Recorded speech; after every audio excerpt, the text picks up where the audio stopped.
Hi guys, so welcome to this week's segment of the Cultural Marketer, and today I want to share with you a new beta function that WeChat has launched. So they've launched the all-new WeChat channels accounts. So you can see here, I'm just showing you a screen of our blog post, which just went up recently as well. We go over the different functionalities of WeChat channels accounts and where you can find it. Since it's still a beta function, of course, it's invite only, but if you see this on your screen, looking at the screenshot here, there is a channels function. So if you see this, then you're very fortunate. You have access to the new channels accounts. And the format is basically like an Instagram post or what you would see on, say, TikTok, short video clips that are between 3 seconds and up to 60 seconds long.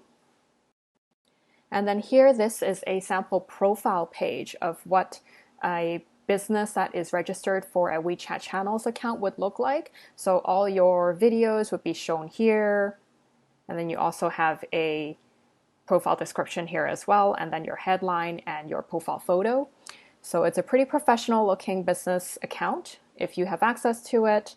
And then the other interesting thing that you could do is if you are posting on your WeChat channels account a short video, you can then link the short video to an existing WeChat article. So we've shown here the 3 steps that you could do that. So here where we have the red box around it is a link that you can insert. So you can then, in this screen here, insert the existing WeChat article link, which would then take you to, or take your readers to this WeChat article. So this is the new WeChat channels function, and it's still in beta, but it's very interesting to see that WeChat is now moving into the short video format as well, perhaps to compete with other rising stars such as Douyin and overseas there's TikTok. So they are definitely trying to integrate more of these rich media experiences for their users onto the platform.